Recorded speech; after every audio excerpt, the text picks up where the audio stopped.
चलिए दोस्तों, क्रॉप के बारे में हम लोग पढ़ेंगे। सबसे पहले जानेंगे क्रॉप क्या होता है। तो क्रॉप को जानेंगे, group of plant which is grown for economic purpose. यह समूह होता है प्लांट का जिसको उगाते हैं इकोनॉमिक पर्पस के लिए। चलिए उसके बाद रबी क्रॉप्स में एग्जाम्पल देखेंगे, वीट, बार्ले। उसके बाद खरीफ क्रॉप, पैडी, मैज, सुरगम, पियर्ल मिलेट, रागी, ग्राउंड नट, सीसम। उसके बाद classification of crop based on life cycle. एक में एनुअल क्रॉप्स, बाइनियल क्रॉप्स, उसके बाद पीरिनियल क्रॉप्स। फर्स्ट में एनुअल क्रॉप्स को जानेंगे। एनुअल क्रॉप्स का लाइफ साइकिल 1 सीजन या 1 ईयर में कंप्लीट होता है। एनुअल क्रॉप्स, इसके example wheat, rice, all serials crops. Biennial crops माने इसका लाइफ साइकिल 2 साल में कंप्लीट होता है, उसे बाइनियल क्रॉप्स कहते हैं। पीरिनियल क्रॉप्स, इसका लाइफ साइकिल 2 या 2 से अधिक दिनों में सालों में होता है, बेस्ड ऑन सीजन। खरीफ फसल, रबी फसल, जायद फसल। सबसे पहले खरीफ फसल को जानेंगे। तो खरीफ फसल का सोइंग होता है जून जुलाई में और हार्वेस्टिंग किया जाता है अक्टूबर नवंबर में।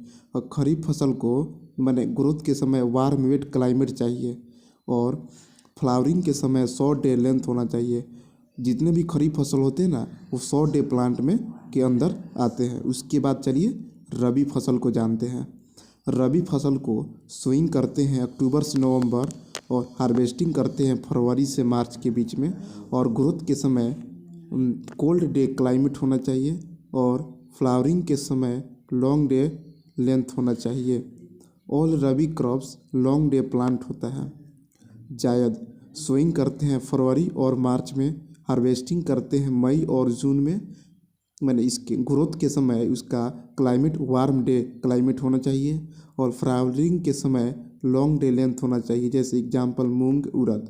उसके बाद चलिए आगे, बेस्ड ऑन इकोनॉमिक पर्पस। सबसे पहले सीरियल्स को जानेंगे, अनाज वाली फसलें। देखिए सीरियल्स रोमन शब्द से ड्राइव्ड हुआ था सीरिस, जिसका अर्थ होता है गॉडेस ऑफ ग्रेन, मतलब अनाजों की देवी।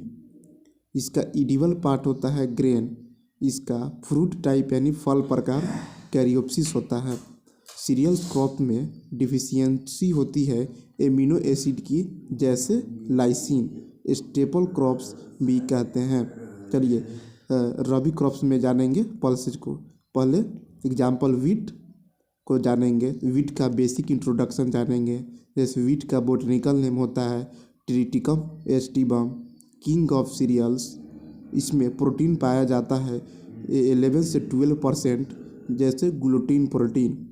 उसके बाद बार्ले है, बोटनिकल नेम होर्डियम वल्गेयर, प्रोटीन 11.5%, जैसे इसमें एल्बुमिनॉइड पाया जाता है। उसके बाद खरीफ क्रॉप में जानेंगे, जैसे राइस का बोटनिकल नेम होता है ओर्जिया सटाइवा, प्रोटीन होता है 6 से 7%। और मैज होता है मक्का, बोटनिकल नेम जी मेज, जिसमें प्रोटीन पाया जाता है 10%। जीन, जिसको क्वीन ऑफ सीरियल कहा जाते हैं। आगे इसके बाद में पढ़ेंगे।